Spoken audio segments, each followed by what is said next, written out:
ते एकाच टप्प्यात निवडणुका झाली पाहिजे. महाराष्ट्र बिहार नाही आहे. इथे निकाल लागला की लोक मान्य करतात. कुठेही दगडफेक होत नाही, कुठेही काही होत नाही. ज्याला कोणाला लढायचं असेल तर तो पिटिशन करतो, हायकोर्टामध्ये जातो आणि चॅलेंज करतो. त्याच्यामुळे लॉ अँड ऑर्डरचं सिच्युएशन इथे नाही आहे. आणि इलेक्शन कमिशनने असणारं शांत राज्याला हिंसक राज्य बनवण्याच्या पाठीमागे लागू नये. तुम्ही ज्यावेळेस असणारं असं म्हणताय की आम्ही 2 टप्प्यामध्ये घेऊ, 3 टप्प्यामध्ये घेऊ, या अर्थी तुम्ही हे लोकांच्या मनामध्ये पेरताय की इथे असणारा अशांतता आहे आणि ती इलेक्शनमध्ये बाहेर पडू शकते आणि म्हणून ती कंट्रोल करण्यासाठी आम्हाला ॲडिक्वेट पोलीस फोर्स प्रत्येक मतदारसंघामध्ये मिळणार नाही, अशी असणारी परिस्थिती आहे. त्याच्यामुळे असणारं इलेक्शन कमिशनने एकाच वेळेस इलेक्शन घ्याव्या. लोकांना जो निकाल द्यायचा आहे तो लोक निकाल देतात आणि जे उमेदवार उभे राहतात तो निकाल बिना व्हायलन्सनी ते एक्सेप्ट करतात. त्यांना लढायचं असेल ते कोर्टात जाऊन त्या ठिकाणी लढतात. वंचित बहुजन आघाडी यावेळेस कोणत्या आघाडी किंवा युतीची मतं जास्त कट करेल असं मला वाटतं? ज्यांना असं वाटत असेल की आम्ही ज्यांची मतं कट करणार आहोत त्यांना माझा राजकीय सल्ला आहे की कृपा करून इलेक्शन लढू नका.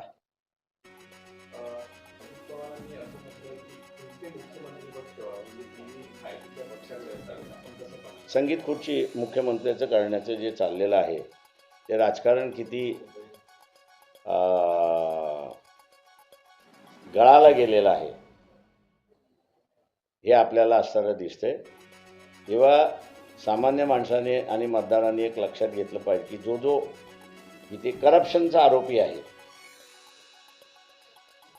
किंवा गुन्हेगारी प्रवृत्तीचा असणारा उमेदवार आहे,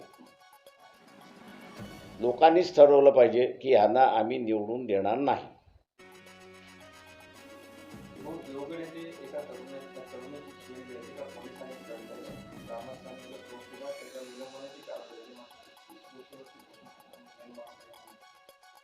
असे एखादा कुठला तरी व्यवस्थेमधला माणूस तर तुम्हाला ती व्यवस्थेला दोष देता येत नाही. थँक्यू. आणि 2 फॅक्टरसाठी त्या ठिकाणी थांबलेलो आहोत. एक, आपण असं पाहिलं असेल की कालसुद्धा आदिवासींचा एक प्रचंड मोठा मोर्चा हा नागपूरमध्ये निघाला. तशाच रीतीने असणारं चोपड्याला 30 तारखेला रॅली आहे. 2 तारखेला मनमाडला आदिवासी सत्ता संघर्ष परिषद आहे आणि 6 तारखेला ही नागपूरमध्ये आहे. तेव्हा आदिवासी समूहांमधला आपसामधलं जे आहे त्यांच्या वेगवेगळ्या ह्याच्यामध्ये आपण आपल्या जागा कशा वाटून घ्यायची यांची असणारी चर्चा त्या ठिकाणी चाललेली आहे. ती एकदा चर्चा त्यांची फायनल झाली तर कदाचित 6 तारखेलाच जे आहे अलायन्स याची सुद्धा घोषणा होईल आणि त्या अलायन्स बरोबर यादी जी आहे काही उमेदवारांची ही सुद्धा तिथे जाहीर केल्या जाईल. मागच्या काही दिवसापूर्वी शरद पवार रत्नागिरीमध्ये जरांगे पाटील यांची जी मागणी आहे की मराठा समाजाला ओबीसीतून आरक्षण मिळावं याला जाहीर पाठिंबा दिलेला आहे. काल मी सांगली जिल्ह्यामध्ये होतो आणि ओबीसीच्या संघटना होत्या त्यांच्याबरोबरही बैठक झाली. पण त्याच्यामध्ये मी एक बदल त्या ठिकाणी असणारा पाहिला आणि तो म्हणजे ओबीसी संघटना आता असणारा शरद पवारांना एक विशेषण लावायला सुरुवात केलेली आहे आणि ते म्हणजे मराठ्यांचे नेते सन्माननीय शरद पवार असा ते उल्लेख करतात अशी असणारी परिस्थिती आहे. त्याच्यामुळे मी असं मानतोय की मराठवाड्याचं लोण हे पश्चिम महाराष्ट्रात सुद्धा हळूहळू पोचतंय. आरक्षण हा सगळ्यात महत्त्वाचा इश्यू होईल असं मला एकंदरीत दिसते. कालच्या आदिवासींची जी परिषद झाली, पत्रकार परिषद झाली, त्या परिषदेमध्ये सुद्धा विदर्भाच्या संदर्भातलं त्यांनी वक्तव्य त्या ठिकाणी केलं. त्याची असणारी नोट मला त्यांनी असणारी पाठवली आणि त्यामध्ये विदर्भ होत नाही आहे याचं जे खापर त्यांनी फोडलेलं आहे ते कुणबी समाजावरती फोडले अशी असणारी परिस्थिती आहे.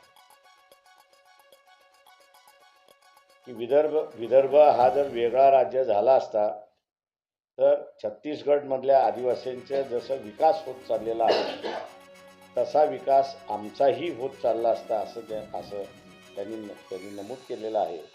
आणि हा कुणबी समाज विदर्भादी होण्यापेक्षा तो पश्चिम महाराष्ट्रवादी आहे असा जो आरोप करण्यात आलेला आहे, मला वाटतं हे राजकारणातील येणारे संकेत आहेत असं मी त्या ठिकाणी मानतो. आणि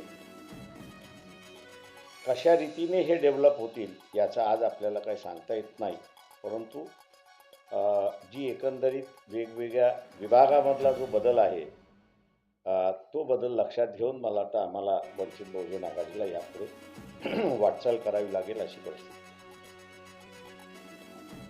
आपण आता विचार मुंबई सिनेटचे निकाल आलेले आहे, कशा प्रकारे बघता तुम्ही विधानसभा निवडणुकीच्या पार्श्वभूमीवर या निकालांकडे? त्या निकालाचा आणि विधानसभेच्या निवडणुकीचा फार रिझल्ट आहे असं मी त्या ठिकाणी मानतो.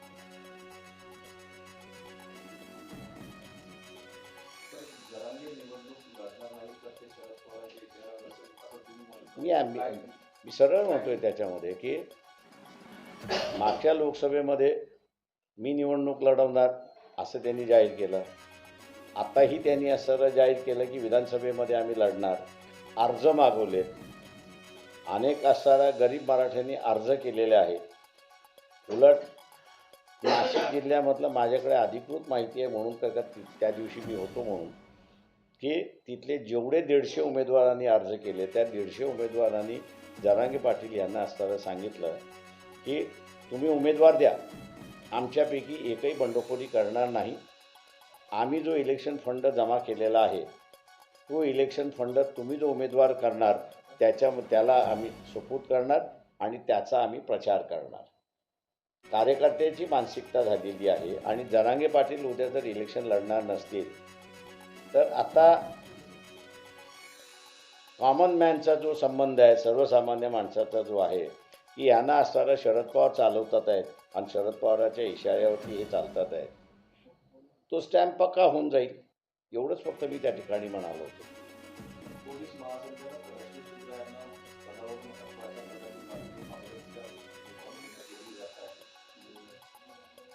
माझं म्हणणं असं आहे की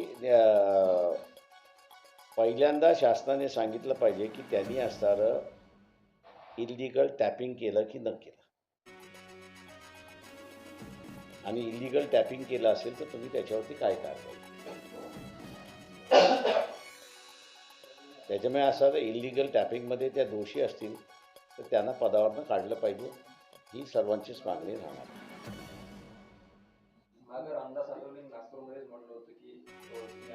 थँक्यू व्हेरी मच. की सनातन मंत्रालय, स्वतंत्र मंत्रालय स्थापित करावं असं पत्र पाठवलं. त्याला पूर्णपणे आमचा विरोध आहे. सनातन धर्म म्हटला म्हणजे इथे असणारा अस्पृश्यता आली, इथं जाती व्यवस्था आली, इथं धर्म वर्चस्व आलं.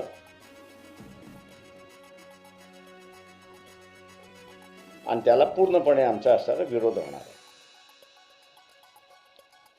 सनातन धर्माला आमचा असणारा विरोध आहे, हिंदू धर्माला आमचा असणारा विरोध नाही. उद्धव ठाकरे सोबत चर्चेची काही जागा कायम बंद झाली की काय आहे आज बडबड होती?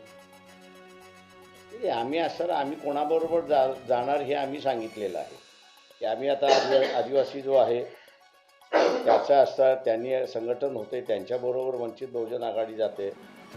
जिल्ह्यामधल्या असणाऱ्या ओबीसी संघटना ज्या आहेत त्या ओबीसी संघटनाने असणारं जिल्ह्यापुरतं आपलं राजकारण आणि आपलं उमेदवारी फायनल करायचं ठरवलेलं आहे. तर त्यांच्याबरोबर आम्ही असणारं चाललेलो आहोत. तेव्हा या आघाडीमध्ये ज्याला कोणाला यायचं असेल आमचे दरवाजे मोकळे आहेत, पण ही आघाडी कोणाकडे जाणार नाही. म्हणजे उद्धव ठाकरेंसाठी मोकळे आहे असं म्हणा. कोणासाठी मोकळे आहेत, फक्त भारतीय जनता पक्ष सोडून. रविकांत तुपकर, बच्चू कडू काही बोलणं झालं का तुमची? ते आमचं मध्यंतरी असणारं जे बोलणं आहे ते माझं स्वतःचं असणारं राजू शेट्टींबरोबर झालं होतं. आणि राजू शेट्टींना थोडंसं राजकीय शहाणपणसुद्धा असणारं शिकवलं.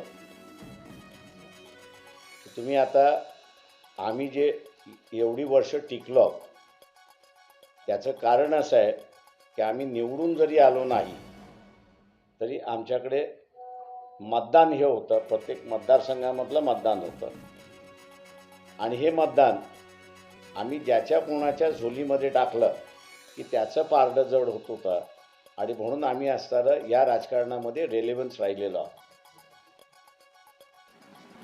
महाराष्ट्रभर तुमच्याकडे मतदान असेल तर तुम्ही रेलेव्हन्स राहणार आहात.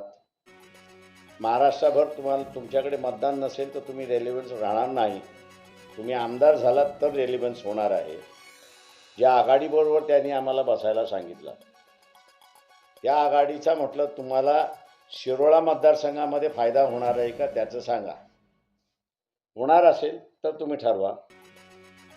तुम्ही जे आमच्याबरोबर बसायला बघताय एका बाजूला आणि दुसऱ्या बाजूला त्या आघाडीबरोबर बसायला बघताय, म्हटलं तुम्हाला चॉईस करावा लागेल. एक तर तुम्ही आमच्याबरोबर या, नाही तर त्या आघाडीबरोबर जा. तुम्ही त्या आघाडीमध्ये गेलात तर शिरोळ मतदारसंघ आम्ही लढल्याशिवाय राहणार नाही. हेही आम्ही त्यांना असणारं व्हेरी क्लिअर त्या ठिकाणी केलेलं आहे. त्याच्यामुळे त्यांचा चॉईस आहे. उरलेला बच्चू कडू असेल किंवा इथं वामनराव चटप असतील यांच्याबरोबर वंचित बहुजन आघाडी जाऊ शकत नाही अशी परिस्थिती आहे. त्याला जिथनं वामनराव चटप लढतात त्या ठिकाणी गोंडवाना म्हणजे राजुरा मतदारसंघामध्ये गोंडवाना पार्टीचे असणारे उमेदवार त्या ठिकाणचे आहेत. आणि त्या दोघांमधल्या मतांमधला डिफरन्स फार नाही. राजुऱ्यामध्ये गोंडवाना परिषदेतले जे उमेदवार राहिले होते त्यांना 44,000 मतदार होते, यांना 47 होते आणि 52,000 जिंकून आला होता अशी परिस्थिती आहे. पार्टी म्हणून असणारं बघितलं तर आम्ही गोंडवाना पार्टीला प्राधान्य त्या ठिकाणी दिलेलं आहे. त्यांच्याबरोबर समजूत मुंबई सिनेट पर्यंत किती जागा मी झाल्या? पहिल्यांदा निवेदन करतो, मग तुम्ही हे करा. काँग्रेसमधला ओबीसी आणि मुस्लिम समुदाय जो आहे तो फार मोठ्या प्रमाणात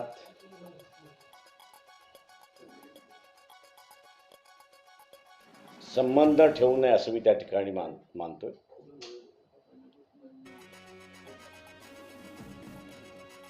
त्यांनी असं एक स्टार्टलिंग बातमी माझ्यापर्यंत पोहोचवलेली आहे आणि ती म्हणजे इंटरनली काँग्रेस असं ठरवत आहे की आपण 150 जागेच्या खाली यायचं नाही. आणि शरद पवारांनी ठरवलेलं आहे की 88 जागेच्या खाली आपण यायचं नाही.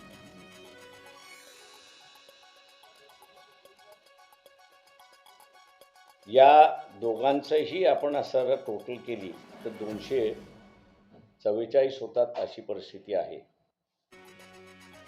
याचा अर्थ सेनेला म्हणजे उद्धव ठाकरे शिवसेनेला फक्त 44 जागा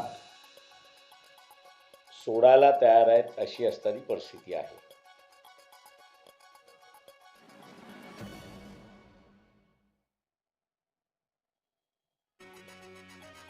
आता हा जो फॉर्म्युला उदयास येतोय याच्यावरनं बरंच राजकारण होईल असं मला ओबीसीचे नेते त्या ठिकाणी सांगतात आहेत. ते म्हटले सगळ्यात मोठा पेच जो राहणार आहे तो उद्धव ठाकरेंची शिवसेना आहे, तिच्यासमोर राहणार आहे. सेनेमध्ये असताना त्यांना जेवढ्या जागा मिळाल्या तेवढ्या जागा मिळतील का? त्यांनी पुढेही मला असं हे सांगितलं की त्यांनी असणारा जो सर्वे केलेला आहे लोकसभेच्या नंतर की उद्धव ठाकरे शिवसेना यांच्याकडे जी 5.3 मतदान होतं की 5.7 जे ओरिजिनल सेनेचं मतदान त्यांच्याकडे जे होतं त्याच्यापैकी हे ओबीसीतले जे काँग्रेसचे नेते आहेत ते असं म्हणतात आहेत की आम्हाला जे काही फीड मिळतोय त्यामध्ये 2.7% ओरिजिनल सेनेचं जे मतदान आहे की जे उद्धव ठाकरेंकडे लोकसभेला होतं ते आता असणारं एकनाथ शिंदे यांच्याकडे ट्रान्सफर झालेलं आहे. त्याच्यामुळे उद्धव ठाकरे यांना असणारा अधिक जागा देणं हे परवडणारं नाही आणि त्यावरती असणारं बराच आतमध्ये संघर्ष चाललाय अशी असणारी परिस्थिती आहे.